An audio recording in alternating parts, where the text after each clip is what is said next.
kaming mag-lunch. At nakapag-picture taking na kami dito sa I love Boracay. At na-ask pa si Clem na mag-picture doon. Sige, go.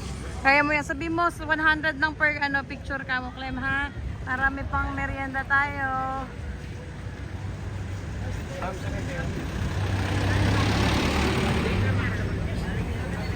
Sabi mo, 100 lang po. So ngayon ay D-Mall palengke kasi yung nakaraan. So ngayon ay nandito kami sa D-Mall para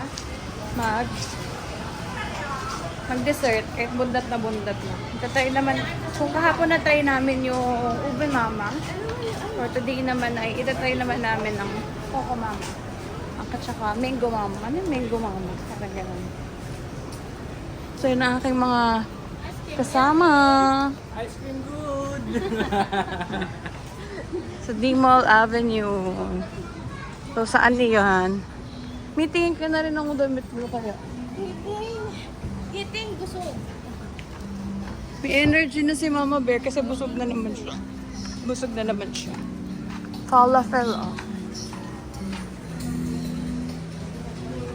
May sa katakawan ng doktora niyo, nakita namin to. Kasi sabi ni Madam, Boss Madam, ay masarap daw ito. So, itatry namin ito. Halo mango. Yan. Ayun niya, ang cute. Dalawang mango holics one. Dalawang mango holics one. Si ate. 8 ounce. Ni.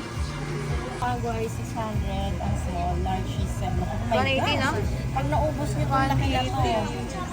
Siguro kakain 3, 4, 5. Ito na siya. Magkakaiba ba yan? Wait lang po sa isa. Thank you. Ay! Mi, kunin mo na. Tumatapon, Mi. Ano ya? Nagtapon. Saan na da? Ito na siya, guys. Mga komprabar. So ito na siya, guys. Review. Food review. 10 out of 10. The best. Paano, ikaw naman mag-review. Na-try mo na? Ikaw mag-review, ano naman ang niya, ang beauty niya, 10 out of... Ay, yung Beauty niya? Unrateable yan. Ay! Wisit! naman. Ako, wala magsusubo sa akin, so ako na. Kaya ko na to. Ikaw naman ate. Anong rate mo dyan? Pero mas masarap yung may nagsusubo. Mas masarap yung susubo. So anong pero dyan sa ice cream na yan? Mango ice cream. Ako, 8 lang ako. 8 lang.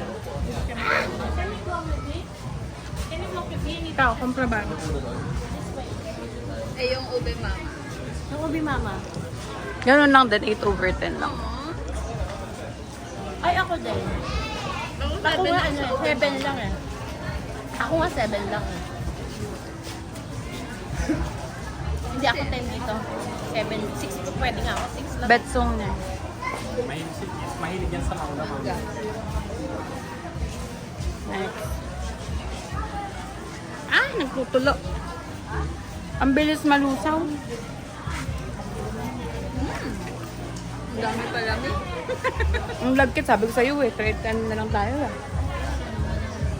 Masarap to eh. So, ang ending guys, hindi na naman kami nakapag-Coco Mama day 3. Dahil naunang bumili nito at hindi na namin maubos. So, usapan, bukas na lang ulit namin babalikan dito sa D-Mall.